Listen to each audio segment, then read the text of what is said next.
바벨론의 폴로 끌려간 이스라엘 백성들에게 하나님은 에스겔을 통해서 가서 하나님의 뜻을 알려하는 겁니다. 왜 이렇게 되었는가 알려하는 겁니다.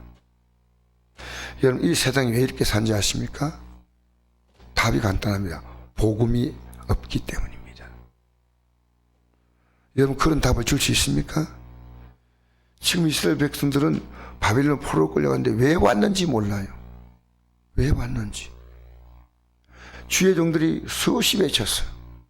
하나님의 뜻을 살지 않으면 반드시 너가 이런 일을 당한다. 반드시. 그런데 그들은 귀담아 듣지 않았어요. 나 이제 이 환경에 왔을 때 그들에게 알려줘야 됩니다. 근데 알려주지 아니한다? 그러면 너가 이 벌을 받는다는 겁니다. 묵인하면, 잘못된 걸 보고 묵인하면요, 동참자가 됩니다. 제가 어제 이것을요, 어제 우리 교회 청년이 피아노를 치러 와서 피아노를 치고 있어요. 제가 그냥 지나가면 되는데 주일 안 나왔어요. 그래서 제가 저 청년이 그래도 교회 나와서 피아노 치니까 얼마나 고맙나. 근데 내가 이 말을 하지 아니하면 저 청년이 모르고 올 거야. 그래서 내가 와가지고, 야, 피아노 치냐? 예. 내가 네 주일 안 보이더라. 아, 친척들이 와가지고 뭐 그랬다고 이러는 거예요. 그 네 친척들이 하나님 말씀과 친척들인데 누가 더 중요하냐? 그리고 친척들이 정말 너 그런 부담을 느낄 만큼 그럴 수 있어. 그러나 우리의 삶의 기준은 하나님 말씀이야. 근데 이 청년이 받는 얼굴 표정이요, 굉장히 기쁘게 받는 거예요. 얼굴이 막 굉장히 기분 나빠가지고 받는 게 아니고. 그래서 내가 말하면서 참 니도 사정이 있어 그럴 줄 알지만 내가 미안하다. 네가 조금 마음이 어쩌나도 나는 이걸 전하지 않으면 내가 하나님께 벌 받는다 하고 이걸 펴줬습니다. 이걸 펴줬어요. 제가. 이 청년아, 너가 모르기 때문에 그런 거야. 이 세상엔 예수 안 믿는 사람 악인이야. 여러분, 예수 안 믿는 사람 악이라는 것은 예배당에 나오는 사람 악인이 아니라는 뜻이 아닙니다. 악인은요, 악을 그냥 행하는 겁니다. 이게 죄인지 모르고. 그럼 예배당 나와도 악인이에요. 이게 하나님 말씀을 이거 준 것은요, 의와 악의 기준 아닙니까? 이 성경이. 근데 우리는 의인이 안 되잖아요. 그래서 십자가 앞에 나오는 거예요. 그러니까 우리가 악인과 의인을 가르는데 교회 나온다 안 나온다 이것 가지고 가르는 게 아니고요. 분명히 하나님은 하나님의 뜻대로 행하지 않으면 악입니다. 그럼 우리 악을 회개해야 됩니다. 여러분, 에베소서 5장에 보면요, 성령 충만에 대해서 나오면서요, 부부관계를 얘기합니다. 성령 충만의 삶의 실제적인 부분에 제일 첫 번째 부부관계. 아내들이 남편에게 복종하기를. 아내들이 주 안에서 아닌데 복종하지 아니한다. 문제가 있는 거예요. 이거. 신앙에 중요한 문제가 있는 겁니다. 그리고 넘어가서 이제 자녀들아 내 부모에게 순종하라. 이거 성령 충만한 삶의 단계입니다. 이거는. 그 다음에 종들아 주인에게 복종하라. 그 주인들아 너희 종들을 너희께 종들에게 이렇게 기분 나쁘게 하지 말라. 이쪽 나오면 실제 삶에는 부부관계. 이 부부관계를 통해서 이제 교회와 하나님과의 관계를 얘기하는 거예요. 부모와 자녀와의 관계. 주의 교훈과 훈계를 양육하라 이렇게 나오지 않은 거죠. 종과 상정과의 관계. 여러분, 우리 성경은요 실제적입니다. 실제적입니다.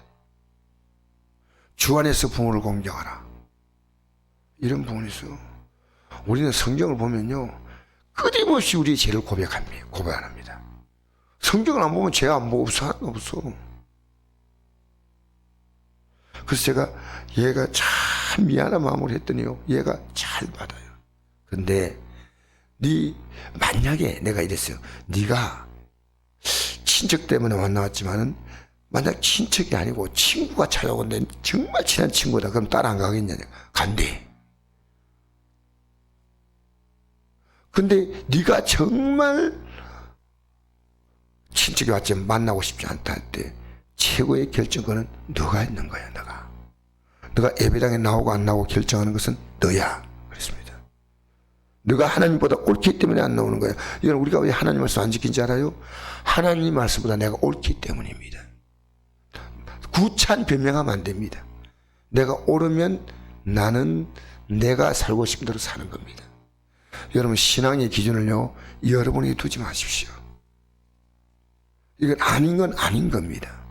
그 제가 이걸 얘기하면서 의인도 살았는데, 그래서 오늘 내가 새벽에 나왔나 했더니 네 하고 안 나왔어요. 내가 가르쳐 줬거든. 그러면 그 애가 아침에 눈 뜨면서 생각할 겁니다. 야, 내가 어제 목사님이 말씀하신데 왜냐? 왜 새벽에 나와 있든지 아느냐?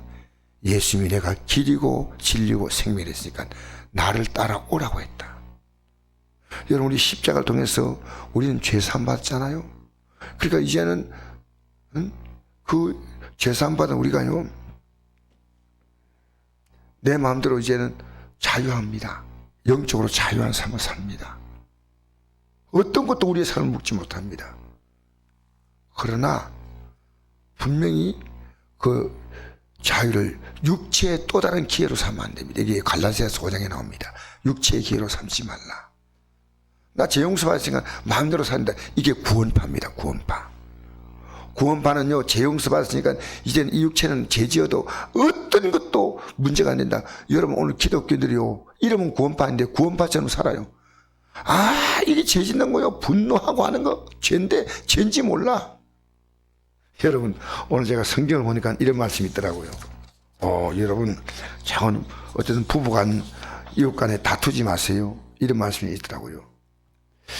잠언서 17장 14절, 다투는 시작은, 여러분, 잔소리 하다 보면 다투지 않습니까? 부부간도 참 싫은 소리 하니까 다투지 않습니까? 다투는 시작은 뚝에서 물이 새는 같은 적 싸움이 일어나기 전에 시비를 끝일 것이다. 이 다툰다. 잠언서 21장 19절, 다투는 여인과 함께 큰 집에 사는 것보다 움막에 사는 것이 나으리라. 또 여기 한 번 더 했어요. 25장 24절, 다투는 여인과 함께 큰 집에 사는 것보다 움막에 혼자 사는 것이 나으니라. 잠언서 19장 13절, 믿는 아들은 그의 아비의 재앙이요 다투는 여자는 아내는 이어 떨어지는 물방울이다. 잠언서 10장 1절, 마른 떡 한 조각만 있고도 화목하는 것이 제옥이 집에 가득하고도 다투는 곳 나으리라. 성경에 이런 말씀 보면요, 우리는 참 다투지 마라. 절대 다투면 이게 죄인지 몰라요. 옳다고 생각하고 다투는 거예요. 다투면 다 끝이야 돼요. 끝이야 돼. 그래서 여러분, 오늘 읽은 말씀 한번 보십시다. 악인은 놔두고요, 의인은 어제까지 어렵게 살았어요. 의인이 그의 공의에서 돌이켜 악을 행할 때는 그가 이미 행한 그 공의는 기억할 바가 아니라. 20절이에요. 그는 그의 재중에 죽으리니와 그의 핏값을 내 손에서 찾으리라. 그러나 내가 그 의인을 깨우쳐 범죄하지 아니하게 하므로 그가 범죄하지 아니하면 정령 살리니 이는 깨우침을 받으며 너도 내 영혼을 보존하리라. 여러분, 이게 간단한 얘기 아닙니다. 우리는 이제 예수를요 조금 더 성경적으로 믿으면요, 사도 바울이 이런 고백을 했습니다. 고린도서 9장 16절에 내가 복음을 전할지라도 자랑할 것이 없으면 내가 부득불 할 일입니다. 만일 복음을 전하지 아니하면 내게 화가 있을 것이로다. 내가 자유로 이것을 행하면 상을 얻으려니와 내가 자유로 아니한다 할지라도 나는 사명을 받았노라. 제가 생각할 때 제가 이 구절 읽으면서요, 에스겔서를 사도 바울이 생각하지 않았겠나 생각합니다. 복음을 전해야 한다. 여러분, 제일 먼저 전할 대상이요, 나입니다. 내가 복음 안에 살고 있지 않은 나를, 여러분, 나의 육을 고발할 수 있어야 됩니다. 정말 이 얘기하셔야 돼요. 그래서 제가 이 얘기를 했더니 너무 고마웠게 청년이요 잘 들어요. 예, 우리 믿음으로 살자. 믿음으로 살면 땅의 복도 온다. 할렐루야. 좀 묵직한 얘기해서 미안합니다. 그러나 이거 여러분이 해야 됩니다. 우리는 살아가면서요, 사람을 정말 인간적으로 사귀니까요, 인간적으로 사귀니까 진짜로 믿음의 얘기를 하려고 해도요, 인간적인 정 때문에 한 분이 말 못해요. 여러분, 교회 안에서요, 정말 사람과 사람과의 정으로 사귀지 말고요, 복음으로 사귀세요. 철저하게. 요한일서 1장에 보니까요, 우리의 사귐은 하나님과 그 아들 예수 그리스도와 함께합니다. 아우, 집사님, 난 집사님 너무 좋아. 아이고, 사모님 너무 좋아. 아이고, 목사님 너무 좋아. 여러분, 이런 말에 속으면 안 돼요. 우리는 복음으로 사귀어야 돼요. 내 자녀와 어떻게 복음으로 살게 할까? 나 자신을 돌아보면서 내가 왜 복음으로 살지 못할까? 여러분, 예수님은요, 내가 길이라고 따라오라. 너 왜 내 새벽에 나가야 되지 않냐? 예수님이 새벽기도 했기 때문이야. 예수님이 길이야. 예수님이 세례받을 이유가 없는 분들이 세례받았어. 왜? 우리에게 본을 보이려고. 여러분, 세례는요, 죄인이 받는 건데 왜 받았을까요? 예수님은 하나고 때까지 본을 보였어요. 본을 보였어요. 여러분, 우리 예수 믿는 사람의 모든 일상은요, 불신자들에게 또 가족들에게요, 많은 영향을 줍니다. 주일날 예배를 나가야 되는데 못 나간다는 것은요, 안 믿는 자에게 우리의 믿음의 격을 떨어뜨린 거예요. 그게 우리는 정말 힘들어하고 괴로워하는 우리 주의를 지켜야 한다. 이게 어쩌십니까? 이것이요, 가족들이 볼 때 우리 믿음이 시시하지 않다는 걸 알 수 있습니다. 우리의 행동과 삶은요, 믿음의 정체성, 믿음의 자존감, 믿음의 권위, 이것이 우리의 삶에 있는 거예요. 목사니까 나는 목사다, 나는 전사다, 나는 장로님이다, 다 좋습니다. 말씀을 따라가는 권위가 없으면 아무것도 아니에요. 여러분, 아내는 목사인데 남편이 예수 안 믿는 거죠. 정말 그럴 수도 있습니다. 그러나 예수 믿는 모습이 안 나오니까 안 믿는 거예요. 복음이 나가고, 복음이 못 나가면요, 가장 가까운 사람은요, 복음으로 전하는 게 아니고 삶으로 전하는 거예요. 삶으로. 예수 믿는 게 얼마나 중요하다. 삶으로 계속 전하는 거예요. 어려움 만날 때마다 기도하고, 말을 긍정적으로 말하고, 모든 삶의 가치에 믿음이 쫙 깔려 있는 거예요. 저 사람이 믿음을 싹 빼버리면 아무것도 남는 게 없을 만큼 믿음의 가치가 쫙 깔려 있는 거예요. 믿음. 여러분이, 제가 여러분을 평가하는 것도 간단합니다. 내 삶에 믿음이 깔려있지 않으면요, 저는 강단 앞에서 정말 좋은 말하는 종교인일 뿐입니다. 예수는 우리의 생명입니다. 우리를 예수님 어떻게 믿는지 압니까? 생명으로 믿는 겁니다. 그게 영생입니다. 영생. 하나님의 생명을 받으린 거예요. 하나님의 생명을 받으려서 새롭게 태어난 겁니다. 하나님의 생명. 아도넨, 위로부터 받은 생명이 거듭남이에요. 생명. 여러분, 예배당에 나와서 여러분 이제 하나님 믿음 복 받는다. 그거는 어린아이 같이 젖을 먹는 신앙입니다. 단단한 식물 먹어야 됩니다. 예수님 때문에 이제는 나의 영혼을 지키려고 몸부림쳐야 됩니다. 다른 사람의 영혼을 세우려고 해야 됩니다. 여러분, 사드락과 메삭 아벤노고는요, 두라 평지에 세워진 그 신상의 절하라고 하는 그 앞에서 만약에 사드락과 메삭과 아벤노가 어린아이 신앙이었다면 거기서 굴복했을 겁니다.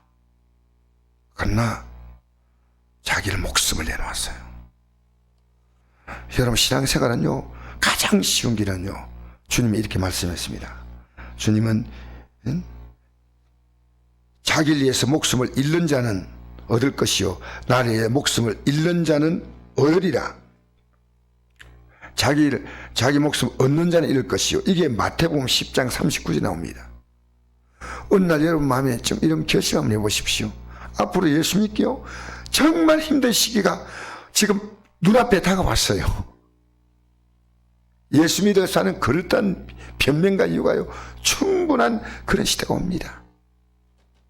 바이러스가 오니까 우리는 꼼짝 못 하잖아요. 바이러스 하나 앞에서 벌벌 떨잖아요. 교회가요. 교회가 정말 민낯을 드러낸 겁니다. 우리 교회가 바이러스 예배 드렸다, 그걸 자랑하는 거 아니에요. 정말 우리는요, 앞으로 이런 문제 저런 문제 생기면요, 나의 생명이신 그리스도, 내 삶의 모든 가치가 되는 그리스도. 저는 오늘 성경을 읽으면서 이런 부분을 여러분에게 읽어드리고 마치고자 합니다. 요한복음 16장에 우리 예수님이 이렇게 말씀해 1절에 내가 이것을 내게 이름은 너희로 실족하지 않게 하려 함이니, 실족은요, 믿음에서 떨어져 나가는 겁니다. 실족. 사람들이 너희를 출교할 뿐 아니라, 유대교에서 출교하는 것은요, 그들은 쉽게 말하면 그 사회에서 이제는 사망선고 같은 겁니다. 출교를 그렇게 두려워했습니다. 너희를 출교할 뿐 아니라 때가 이르면 너희를 죽이는 자가 생각하기를 이것이 하나님을 섬기는 일이라 하리라. 하나님을 섬긴다고 생각하면서 핍박한다는 거예요. 하나님을 섬긴다고 생각하면서 여러분, 목사가 하나님 말씀 바로 증거하지 못하면 여러분이 기도해야 됩니다. 바로 증거한다면 여러분이 받아들여야 됩니다. 여러분, 우리는 이제 제가 볼 때는요, 우리는 갈등 기로에 서 있습니다. 전 세계를 향해서 하나님은 메시지를 주었다고 생각합니다. 바이러스 메시지를 주었다고 생각합니다. 나를 따를 것이냐 아니냐. 물론 우리는 조심해야 돼요. 우리 어제도 아내가 막 쏘도록 하더라고요, 교회 안에. 왜냐하면 교회는요, 어쨌든 우리는 바이러스 조심해야 되지만, 그러나 바이러스가 우리 신앙을 흔들면 안 됩니다. 우리가 믿는 예수님은 우리에게 생명으로 다가오셨으니 우리도 생명으로 주 앞에 나아가야 할 줄 믿습니다. 이 예수님의 가족들이 미쳤다고 한 것이 성경에 나옵니다. 마가복음 3장 21절, 예수의 친족들이 예수를 붙들려 나오니 이런 그가 미쳤다 함이라. 예수를 미쳤다고 했다는 거죠. 사랑하는 성도 여러분, 오늘 우리는 다시 한번 복음을 가지고 나를 점검하십시다. 복음을 가지고 내가 하늘길을 가고 있는가? 하늘길을 가고 있는가? 우리 표 마지막이죠. 일일 청산에 지혜가 있는 성도, 이게 뭔 말인지 아십니까? 오늘 주님이 불러도 아멘하고 하루를 청산할 수 있습니다. 여러분, 우리 믿음으로 사십시다. 여러분과 제가 가는 이 길이 너무나 귀하고 너무나 아름답고 너무나 복된 겁니다. 너는 너의 길을 가고 난 나의 길을 가는 게 우리 믿음이 아니에요. 안 받으리면 할 수 없지만 우리는 성국교회가 이제는 복음 앞에 자기 자신이 진실해야 돼요. 나는 복음 앞에 서 있는가? 날마다 가장 중요한 대상은 납니다. 둘째로 내 가족들을 어떻게 접근할 것인가? 복음으로. 내 친구들에게, 여러분 교인들, 같은 교인들끼리요, 서로 따뜻한 말로 믿음에 격려해야 돼요. 신앙생활 이렇게 하면 안 된다고. 우리는 바로 믿자고. 어제보다 더 나은 오늘이 되어야 할 줄 믿습니다. 오늘보다 더 나은 내일을 향해서 우리는 나아가야 할 줄 믿습니다. 믿음의 성공자가 됩시다. 믿음으로 끝까지 성공합시다. 이 땅의 낮은 복이 아니라 하늘의 높은 복을 받읍시다.